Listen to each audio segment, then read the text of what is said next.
Good morning. The Hearing Board of the South Coast Air Quality Management District is in session. Today is Tuesday, April 9th, 2019. The time is just after 9 o'clock a.m., and we are meeting in the Hearing Board room in Diamond Bar. We have two matters on the calendar for today. The first is Mount San Juan, I know I'm going to say this wrong again. Jacinto.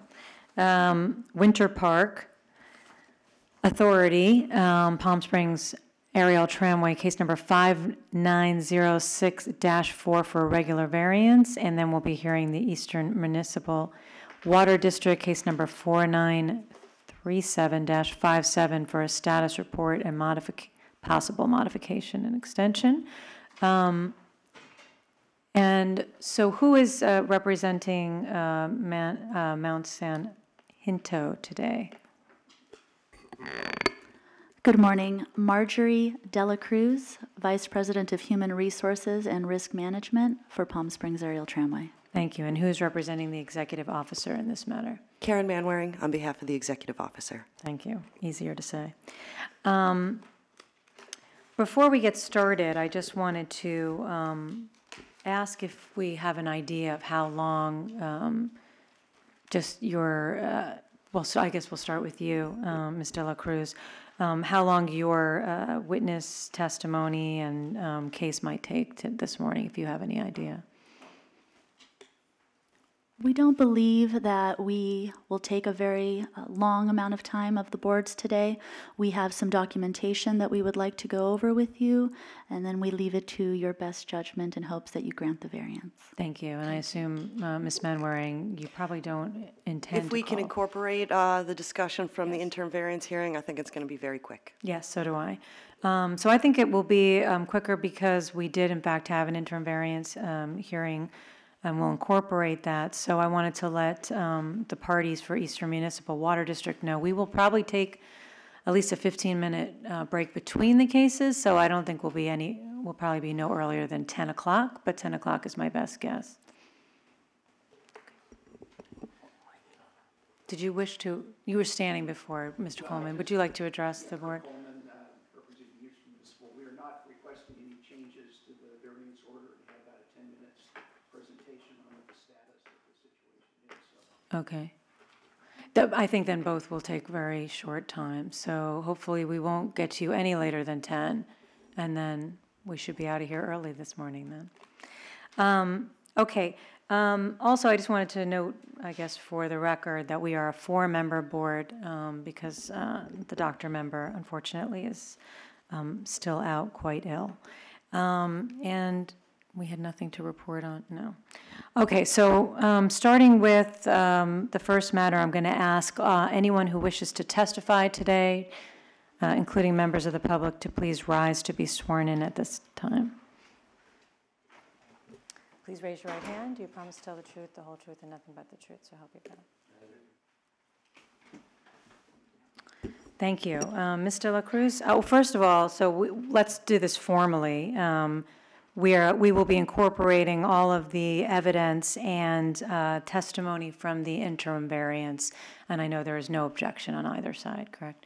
Okay, so that is so incorporated. And Ms. De La Cruz, if you just want to give us a brief opening, just briefly summarizing where we are and just the matter to refresh our recollection. Thank you. As the board is aware, on February 14th, 2019, the tramway and the surrounding areas sustained an immense amount of damage due to heavy rains and floods. And when we came before the board on March 5th, we had requested the interim variance to allow us to use emergency power in order to sustain vital and critical functions to our operations, though we were closed to the public due to the damage sustained. I am very pleased to report that since that time, we have reopened and resumed normal operations as of April 1st. It was a very long 46-day closure. But again, we are happy to report that we are back in business, and we come before you today in the understanding that we have exceeded the 200 hours, and with the full year almost still ahead of us, the additional 8 months before us, we do request that the board consider providing additional emergency hours, because while we cannot foresee accurately what wind-related events or other emergency power needs may result, we do anticipate them based on historical data. And we come before the board and ask that you please give consideration to that. I have provided an updated chronology of events that reflects what has occurred, as it also relates to the use of generator power and where we are as of yesterday for those hours, that I would like to submit to the board, should it be your pleasure. Yes, let's do that in a moment. Let's finish your opening statement, and then I'll have Ms. Menwaring give hers, and then we can go from there. Okay. That'll conclude my opening statement. Thank you, Ms. De La Cruz. Ms. Menwaring, your opening. Good morning, members of the board. Similarly to the March 5th hearing, the district does not object or oppose to the requested variance today. Thank you. Ms. De La Cruz, at this time, yes, that would be great if we could have a copy of that, and we'll mark it, let's see. We'll mark it as exhibit number 2, I believe, for petitioner.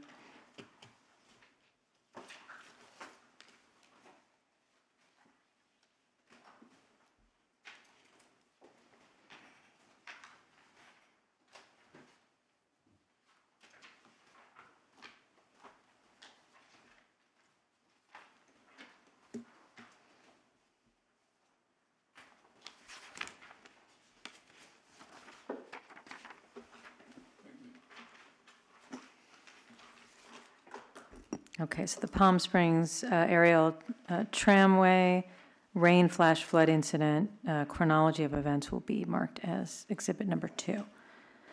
And we'll take your opening as testimony, and if you wanted to add anything, including on this timeline, that would be great. If I may bring to the board's attention, the back page of the chronology as of March 2nd is the updated information as of the last variance hearing that we had before you. We did restore power on March 20th, 2019 to the Mountain Station, and the use of generator powers related to the severed line did cease. The meter readings as of that date were for a generator set 1, 342.5 hours, generator set 2, 436.8 hours, Gen Set 3, 327.2 hours, and Generator Set 4, 424.1 hours. On March 23rd, there was a scheduled power outage as mandated by Southern California Edison, and we did utilize 7.8 hours of generator use at the Mountain Station on Generator Set 2 and Generator Set 3. Also worth noting, please, is on March 29th, there was a windstorm, and we experienced a loss of grid power and utilized at the Mountain Station Generator Set 2 and 3 for a period of 11.3 hours.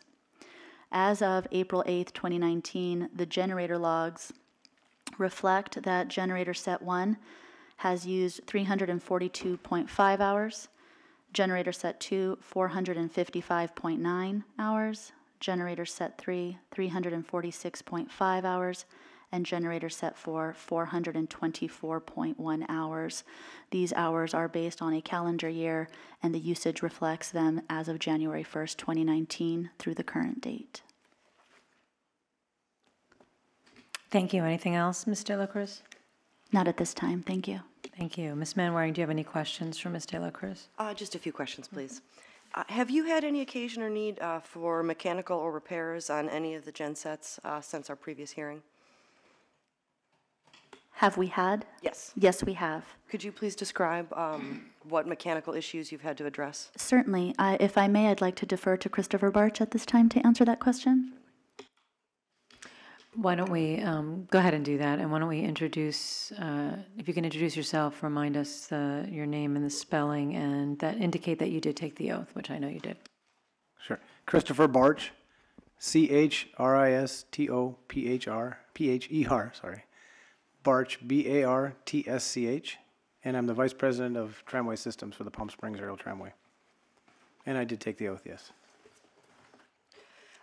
The question is, could you briefly describe what mechanical issues have arisen on the gensets since our previous hearing? Yes, genset, I'm drawing a blank, one of the small ones, was it?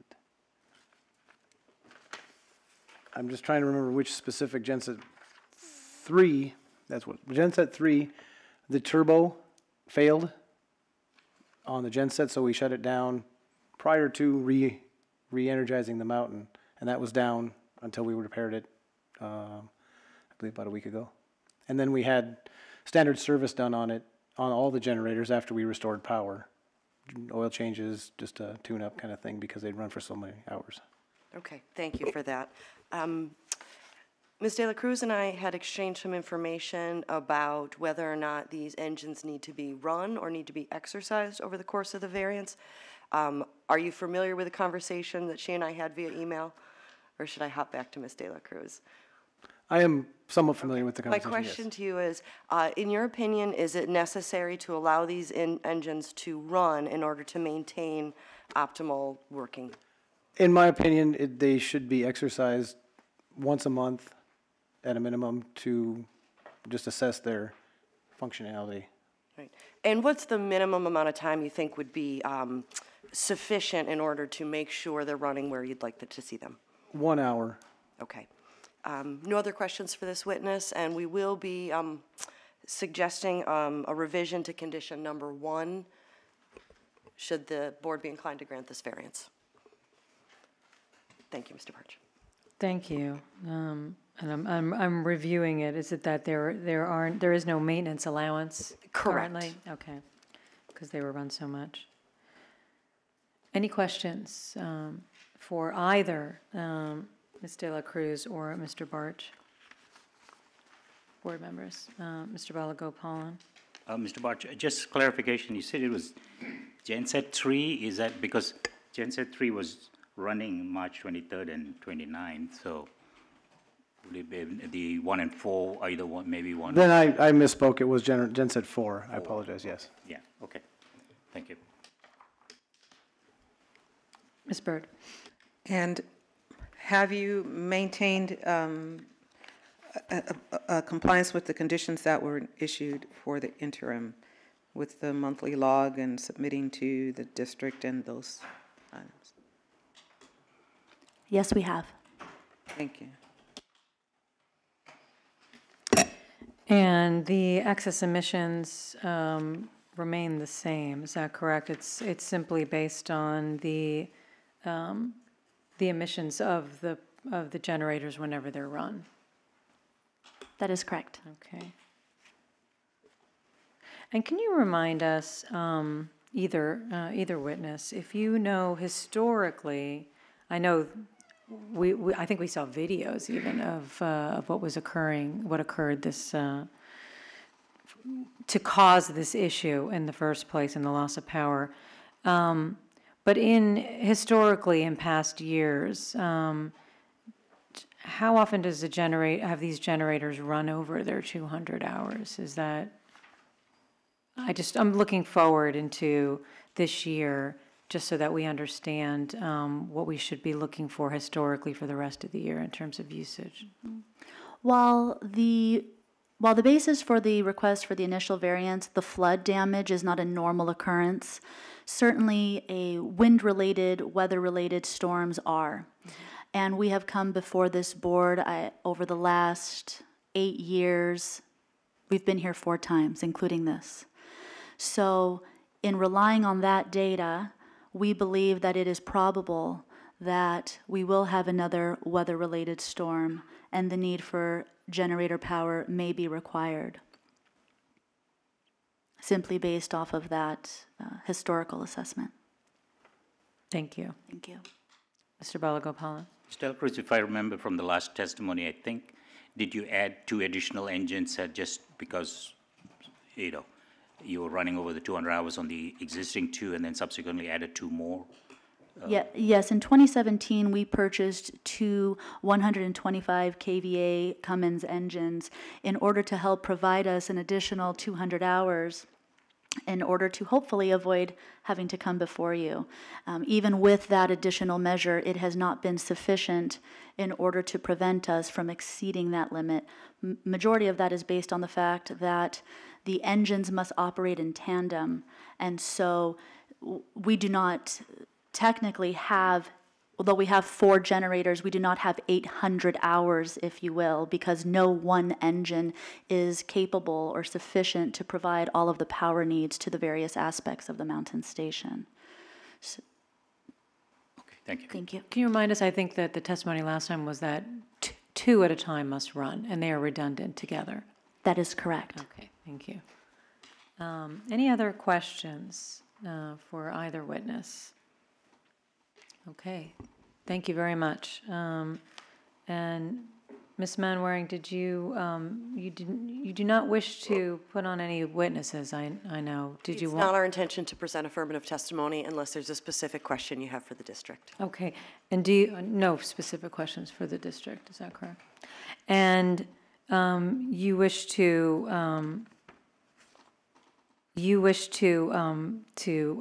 amend condition number 1. Do you want to do that now, or you want to do that as part of your closing? Suggested? Let's do it now on the record. Okay, Yeah. that sounds good. I would like to suggest, I'm looking at the conditions from the interim order. Condition number 1, on the 3rd line, there's a use only comma plus time needed. I think that at the end of that sentence, we should strike the period and add and up to 1 hour per month per engine to exercise the engines.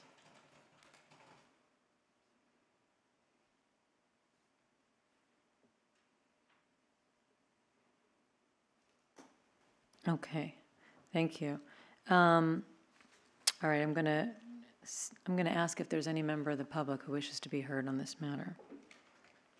I see none. Ms. De La Cruz, I'm going to ask you for your closing, and also, I know that there was a fee waiver granted for the interim variance. I don't know if you're requesting a similar reduction or waiver of fees for the regular variance, but if you are, you would need to request it, and you can add that to your closing. Thank you. Thank you. The authority is not making the request for a waiver of any variance fees at this time. We thank the board in advance for what you granted during the interim variance. Our request simply is that we are granted the ability to operate all 4 generators if needed for emergency use only through the duration of this calendar year through December 31st, 2019, please. Thank you very much. Thank you. Okay, and Ms. Manwaring, your closing.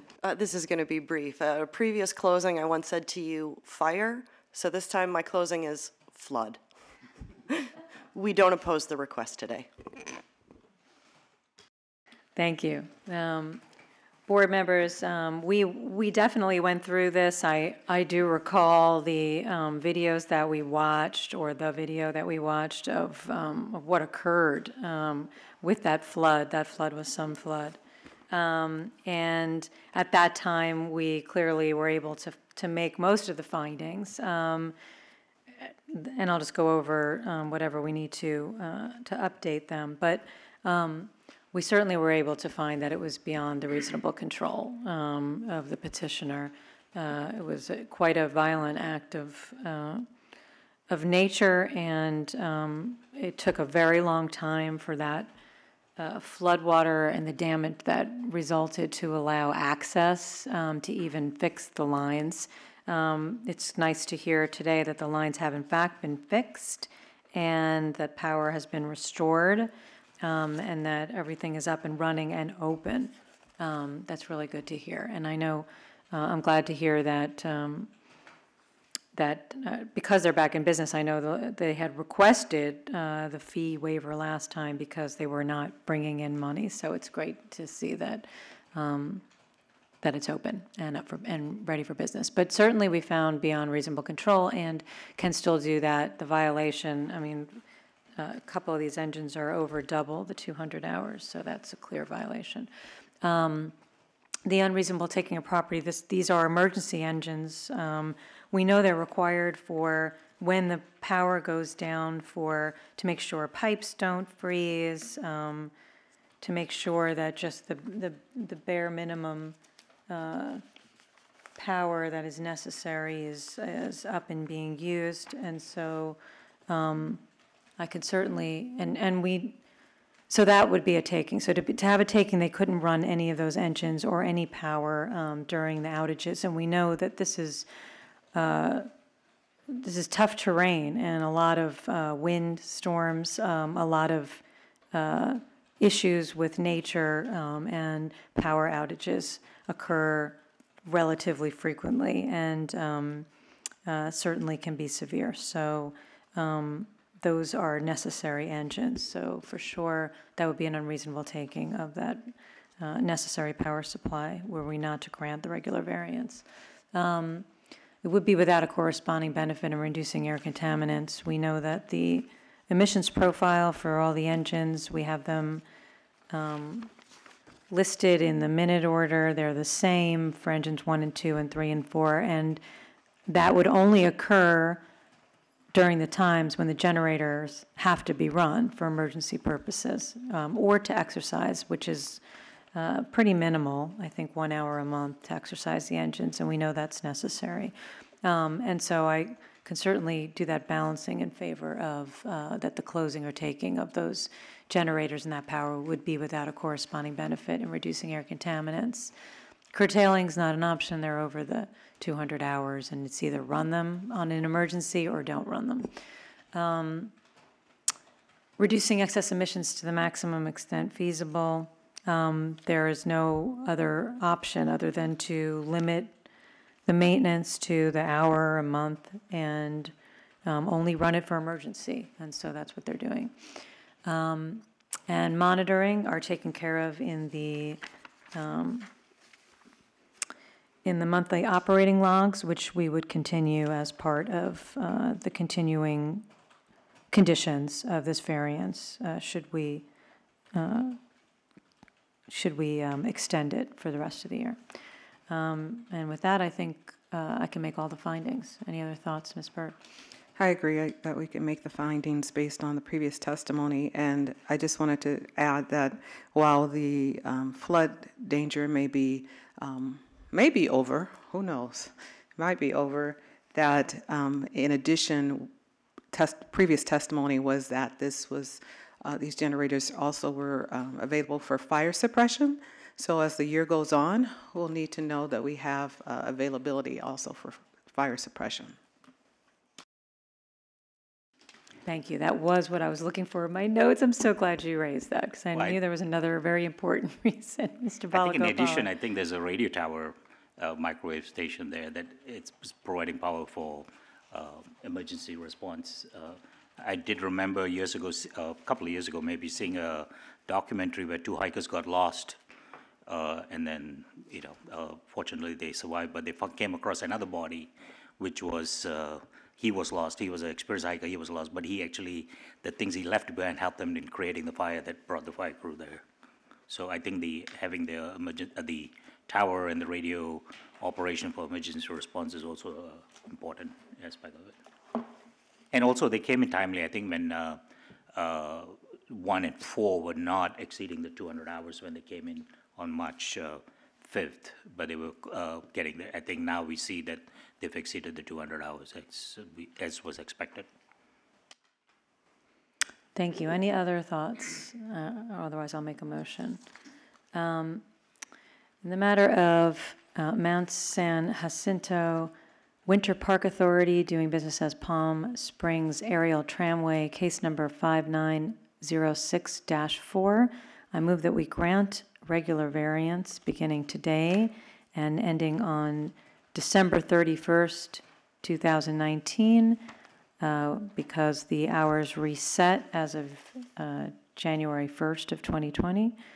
I further move that is for the 4 generators that are, I'm going to refer to the minute order, that are listed in the minute order. and that run emergency power at 1 Tramway Road, Palm Springs, 92262. And it is from District Rule 203B, from condition number 3 of 2 of the permits to operate G5629 and G5630, and condition number 4 of the permits to operate G47913 and G47914, having to do with the 200-hour limitation on emergency generator use. I further move that we incorporate the conditions that were in place for the interim variance with 2 changes. First, adding to the end of condition number 1 before the period, and up to 1 hour per month per engine to exercise the engines, which would allow for maintenance or the exercising of engines to make sure that they continue to run well. And since there's no request for a fee waiver, I will add condition number 4, which will be our usual condition, which is petitioner shall pay all applicable fees to the clerk of the board, or the variance shall be invalidated pursuant to Rule 303K. And then I'm going to put in the date of since we don't know when they'll be run till the end of the year, December 28th, 2019. Excess emissions are the same as they were for the interim variance, and you can find it on page 2 of the minute order. They are different for engines number 1 and 2 and engines 3 and 4, as they are different size engines. And that completes my motion. Is there a second? I'll second. Ms. Burt seconds the motion. Any discussion on the motion? Seeing none. Senator, how do you vote? I vote aye. Mr. Balagopalan, how do you vote? Yes. Ms. Byrd votes. Yes. I vote yes. Motion passes 4-0. Thank you. Thank you very much. Madam Chair, I'm curious, why through December 28th? For the payment of fees? Oh, okay. I'm sorry. As opposed to the variance. The variance went through December 31st. I hope that was clear.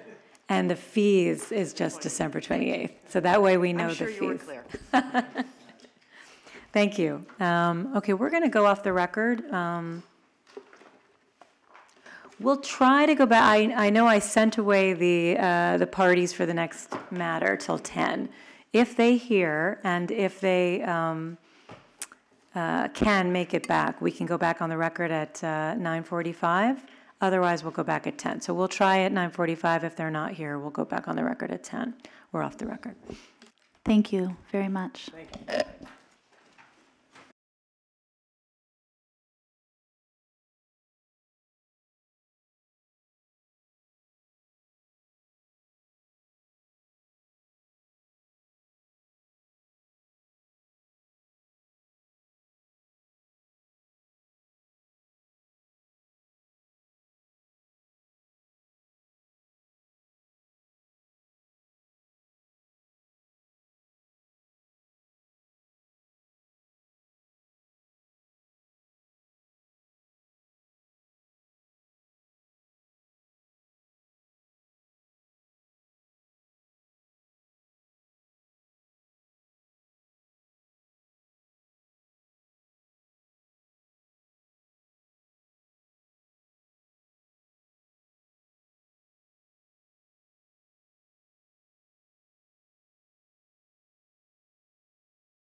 We're back on the record. We're going to call the second matter we have on the calendar today, which is Eastern Municipal Water District, case number 4937-57, for a status report and possible modification to the regular variance, right?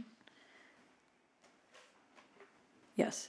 And who is representing Eastern Municipal Water District today? Curtis Coleman. Thank you, Mr. Coleman.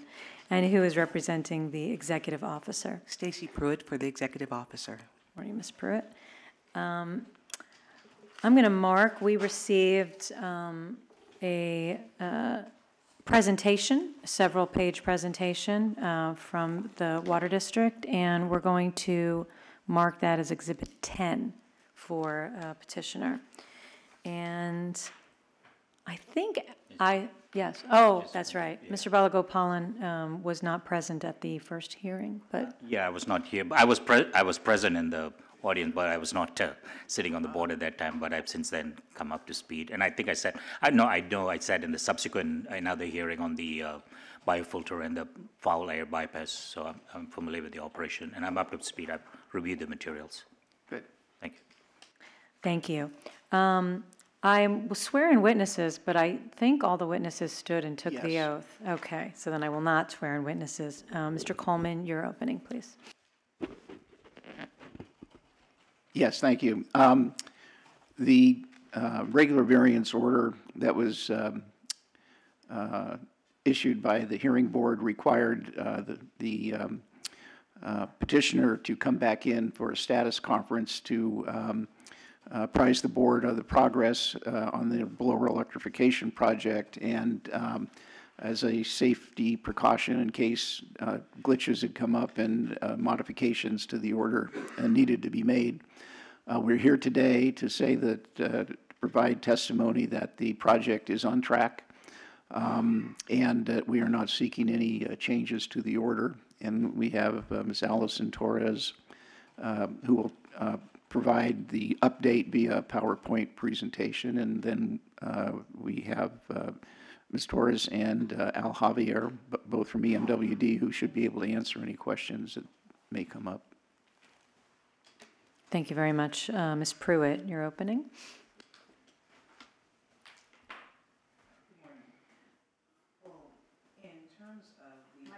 Microphone. In terms of the information that I have, the increments of progress, they're ahead of schedule. Barring any information that we don't have, the district will reserve their position, but we don't think that there is anything that will come up that will show that they are not in compliance. So it is our understanding that they're in compliance. Thank you. I'm going to turn it over to you, Mr. Coleman, to do your presentation. I just wanted to put out there for a thought. I know that in reviewing the increments of progress, there were not that many. I know that there was a plan, a detailed plan. I'm sure you're going to present that. That was due. And so moving forward, we may want to consider what additional, I know you don't want to make any modifications, but we may need additional increments of progress because we don't have any from June to June, so for the over a year time frame. So if there's any we could consider, that might be something to consider during the hearing. But Okay. you may proceed with your presentation. All right. Call Alison Torres. Ms. Torres, will you state your name and spell your name for the record? Alison Torres, first name Alison, last name Torres. And were you sworn as a witness earlier this morning? Yes. You understand you're testifying under oath? Yes. Have you prepared a PowerPoint presentation to update the hearing board on the status of the blower electrification project at the Temecula Valley Regional Water Reclamation Facility? Yes. Okay, why don't you launch into that? Okay. Okay, we're here today for the case number 4937-57 status hearing for our Temecula Valley Regional Water Reclamation Facility, specifically with the 2 biogas engines at the facility. Oops. I'm sorry, it advanced too quickly. Just to give a little bit of a background on EMWD, we provide essential public services to approximately 816,000 people, including some severely disadvantaged communities. We provide potable recycled water and wastewater services to a 555 square mile service area. We implement renewable energy projects and demonstrations, and we do have a focus on energy management programs. So why are we here today? We're here to provide a status update for case number 4937-57. As mentioned previously, EMWD does not wish to make any modifications to the variance order. I just want to provide a little case history. We testified to the hearing board on June 28, 2018. The hearing board granted relief for these 2 biogas engines at the Temecula Valley Regional Water Reclamation Facility to continue operation until June 30th, 2020, which is upon the completion of the blower electrification project, and the increments of progress required a status hearing around this time. So the blower electrification project, the IC engines are currently used at the Temecula facility to drive the aeration air blowers. Aeration is a critical step in the wastewater process, and so the aeration blower electrification project will replace these IC engines with electric blowers to provide this aeration air to the process. This project will ultimately reduce EMWD's permitted IC engines and air emissions, and will provide greater operational flexibility in our aeration process. The planned completion is still June 2020. So the current project status, we completed the final design phase. This was the variance increments of progress number 1, so we are on target with that timeline. We are currently in the contract bid award phase. This is variance increment of progress number 2, and we're required by the end of May to complete this phase.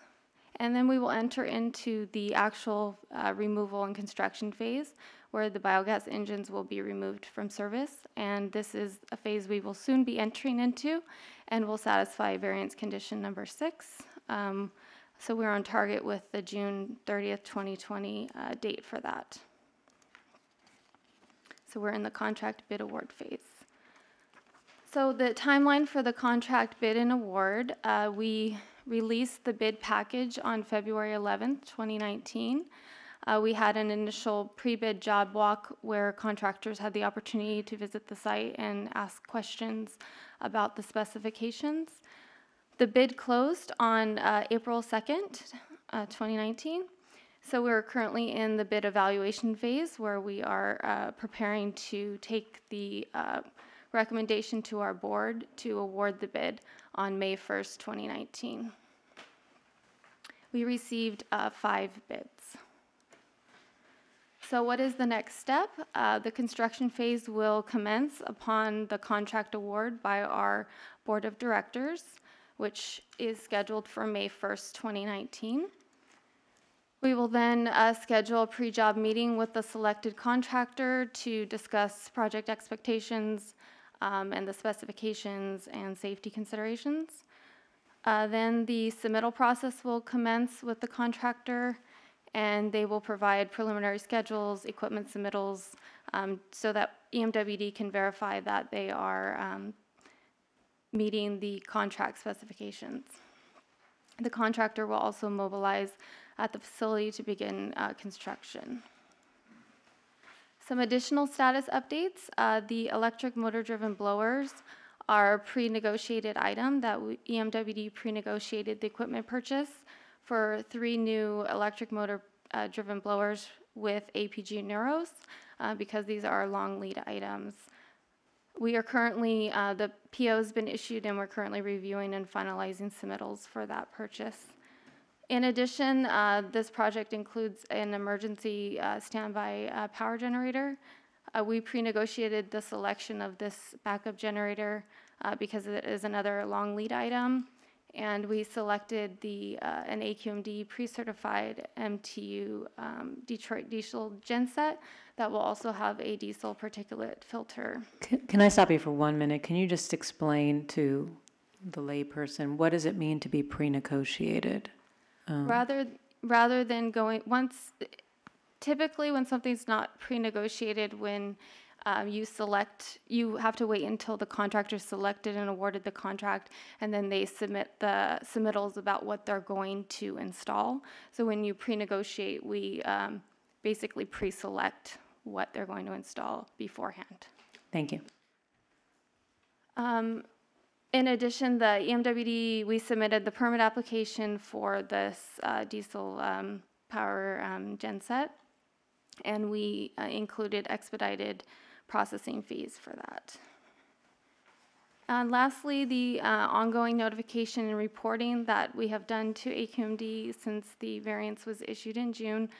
We've provided the monthly update reports. These are submitted monthly by the 7th of each month, and they started July 2018, the month following the variance grant date. In addition, we were required to provide notification of final design completion. So we provided that notification when the design was complete and the advertised, and we provided that notification on February 12th.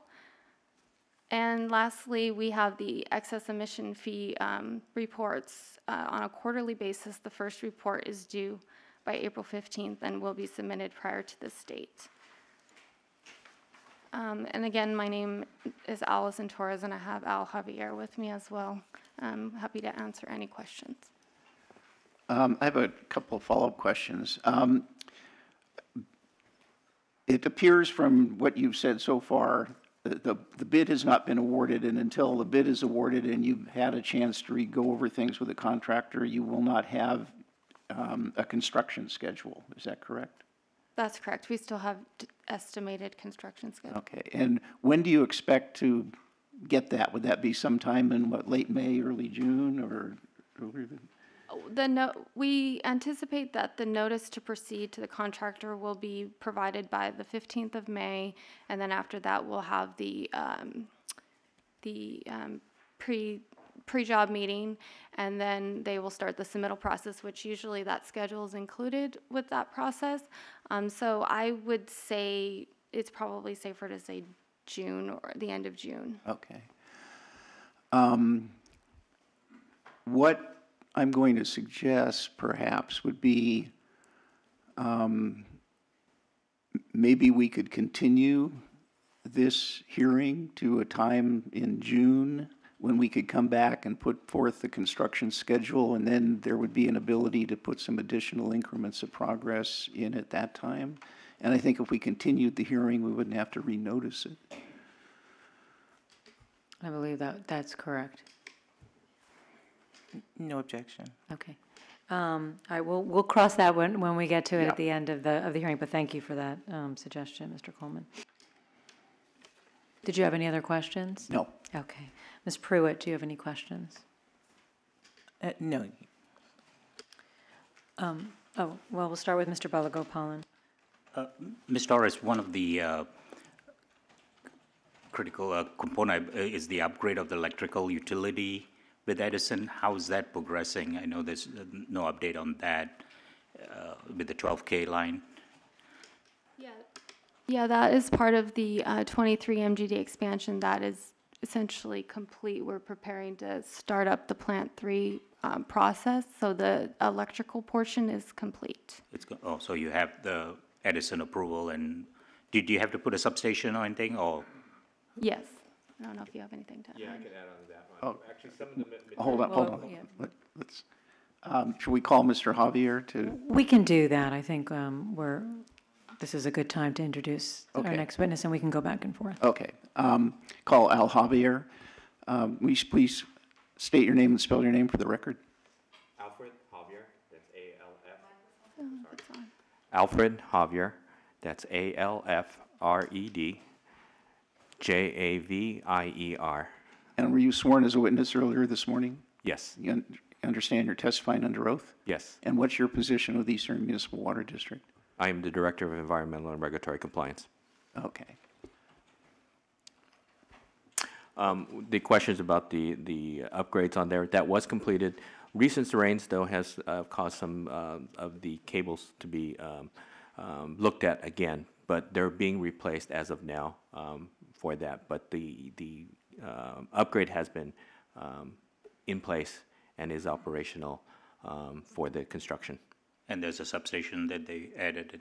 Yes. So that wouldn't delay this project in any way? No, with no. the rain delay and so forth? No, that was just a replacement. We had an incident there that when during construction, there was heavy rains, that some electricals was damaged, but they are being replaced by the contractor as part of the contract, because it was not turned over yet to us. And maybe this is for Ms. Torres, or either one of you, but are you still monitoring the H2S and the perimeter readings? Oh, no. Yeah, this is the biogas, the other variance was for the biofilter. okay, That's yeah. been complete. That's okay. Yeah, so for these engines specifically, we do the monitoring required by 1110.2, which is weekly portable analyzer testing for NOx and CO. So what's going to happen to the excess gas that they're not going to utilize here now? What's the plan? I think you have a plan in place. Yeah, well, we have the flare for the interim, but we do have a long-term plan to add a new pipeline to pipe the gas to our effluent pump station, which pumps the water that's been treated through the process out of the plant. We just have more operational flexibility utilizing the gas there if there's any downtime, because we have the gas engines there as well as electric, whereas the blower building currently is all gas, and so we don't have the flexibility to take that out of operation prior to electrifying. So that engine that you'll utilize it and will have to meet 1110.2 also, and you can meet the 11. You're anticipating no problems with that? Correct. We'll have to add some new cleanup equipment to clean up the digester gas before sending it to those engines and the catalyst that will be installed on those engines. Okay. Are you planning to install a new flare? Not at this time. Our flare complies with the rules, and yeah. Thank you. You mentioned that you already have, you don't have the final schedule, but you have the estimated construction schedule. Did you testify? Yeah, we had, I think within 30 days of the original variance being granted, we had to provide a Gantt chart, and so we provided that to staff, and that hasn't really changed. And so you still, based on that estimated construction schedule, you feel comfortable that by the end of June of 2020, there shouldn't be any issue with being in compliance by then? Correct. Okay. Any other questions for either? Senator, did you have questions?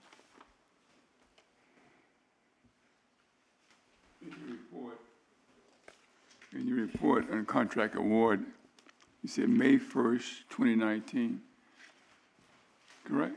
Yes, that's when it will be taken to our And board. the minute order say you're ahead of schedule. Because it says here that you shall award the contract May 31st, so you're ahead of the game. Yeah, we have to be careful with the board dates because there's only so many board meetings in a month. So as long as there's no delays, we will have it awarded on May 1st, which is before the May 31st deadline that's in the variance order. Well, as Ms. Pruitt stated early on, that you advanced of the schedule, ahead of the schedule, and that's continuous. Would you save that 30 days going forward as well? Not necessarily. It's going to depend on construction progress. Because that's the date to award the contract and complete the bidding process. Well, that was done, it was scheduled for May 31st, but you were ahead of the game. According to your report here, that was done May 1st. Yeah, we tried to make sure that we were realistic with our timelines when we set the schedules. Very good. Thank you. Any other questions for either one? Ms. Burt? I didn't realize my mic was still on. So even though the date is June 2020, however, it is the intention of EMWD to complete this as soon as possible. I guess that's probably the question that I was. Oh, yes, and also in the variance conditions, it does require that, that once we remove them, that we provide notification that the engines are removed prior to the date if the timeline permits that. So if we can take them out of service, if it's even just one, because that electric motor is installed, then we will do that. Thank you. Anyone else? Any questions? Thank you. So, Mr. Coleman, no other witnesses? Thank you. And Ms. Pruitt, no witnesses or any witnesses today? No, not unless the district has the board has questions for district witness. I don't see any questions for any district witnesses. Thank you. All right, I'm just going to ask if there's any member of the public who wishes to be heard today. I don't know if you need to have a closing. I know, Mr. Coleman, that your opening was no, you don't request any modifications or extension at this time. Correct. And the only thing I would say in closing is we're still at a situation where we don't have a fully fleshed out or sort of contractor-approved construction schedule, but we expect to have that within a couple of months. And the board, and I know the board does like to assure that there are adequate and enforceable increments of progress. And so from our standpoint, it would make sense if the board wishes to do that. Perhaps we could continue the hearing on the status conference to maybe, I know I'm going to,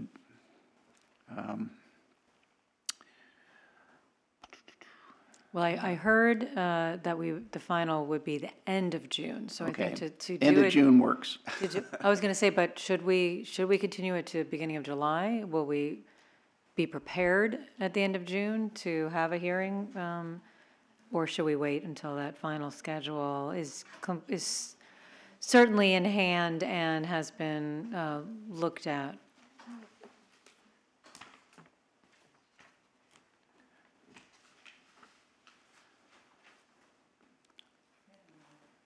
Yeah, why don't we, was the senator did you have a question or? Yes, I just a follow-on question. I'm sorry. So we did close the hearing, but Senator did. I'm sorry. No, it's okay. But did you have another Yeah, when question? I go back and I look at May 1st, contract award, then you got a pre-job meeting, submittal, mobilization. You have a date scheduled for those events? No, not yet. Just the What's the award. likelihood of the next meeting for pre-job meeting? Pardon The me? contract has already been issued. No, the contract has not been issued until Been awarded, the contract has been awarded May 1st. on May 1st. Okay. We're in April right now. It's awarded. No, in May it will be I'm awarded. sorry, May didn't get it yet. Yeah, stop pushing us further into the calendar. They're too fast. Okay, so why don't we take a few moments off the record? We're off the record.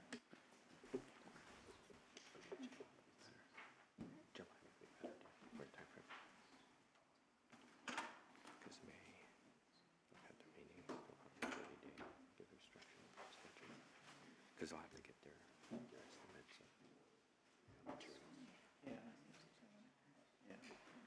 Okay.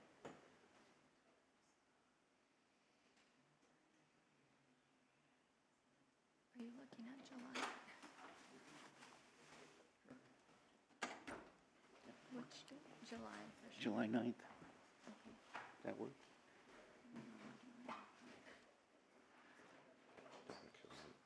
I'm on vacation that day. Pardon? I'm on vacation that day.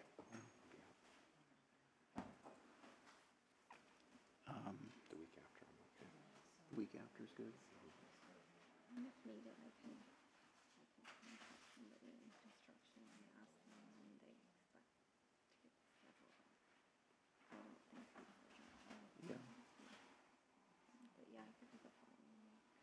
Okay, how's the following?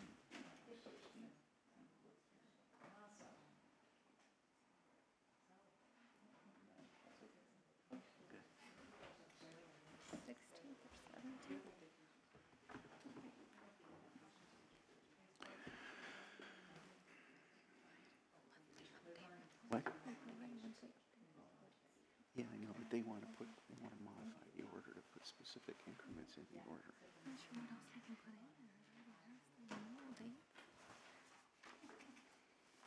Well, they probably want to start construction by a certain date, that type of thing. So.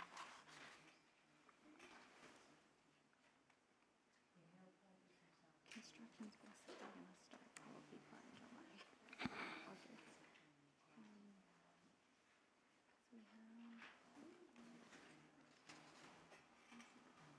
already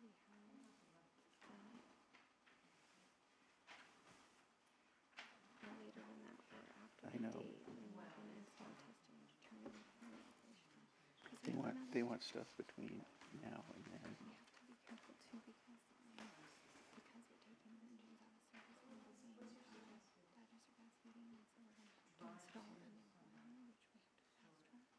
So that's separate from this, but we have to be careful. We have reasonable timelines Right. to be able to do that. I know.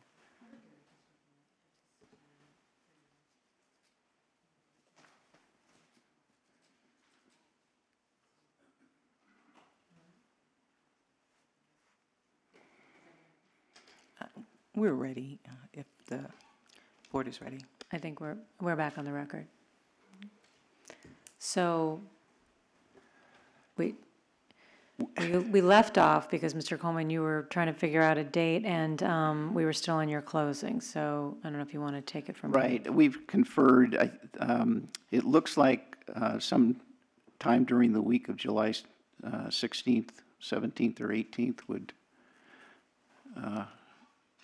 would work for a further hearing.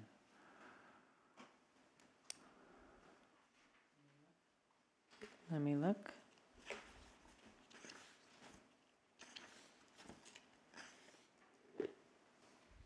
So why don't we, if the 16th works, that's open, why don't we set it for a short status and possible modification to include additional increments of progress on the 16th at 9 o'clock. Can we just continue this hearing to that date so we don't have to pay another publication fee? Yes, we can do that. We're going to continue it. So, well, I'll do that at the end. Okay. That'll be the disposition. Well, once the board deliberates, but I'm sure it will be.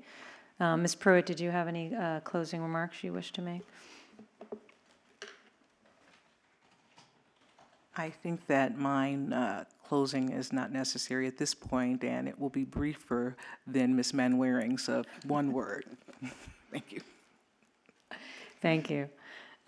Board members, I think it makes sense at this point to continue this status hearing. My recollection, and maybe I'm wrong, was that we had this status hearing because there was not enough detail to set increments of progress.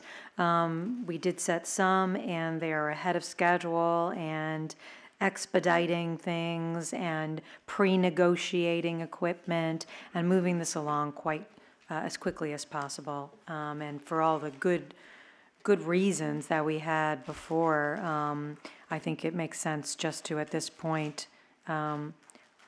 continue this status until we have more concrete idea of a final schedule so that we could set actual increments that make sense. Anyone else wish to, Senator? Well, in that case, would they provide a bar chart for start and completion of future events? Well, we can Yes, request that. we can. Okay, thank you. Oh, thank you. Anyone else have any thoughts? Okay, I don't think we need a motion. We'll just continue the hearing, the status and modification hearing to July, what did we say, 16th. And that's it. Okay, thank you. Okay, thank you so much. Thank you so much for that update. Any other business, board members? Okay, we are adjourned. Thank you. Yeah, go ahead and shut down. Yes, that's the district's mouse. And their pad.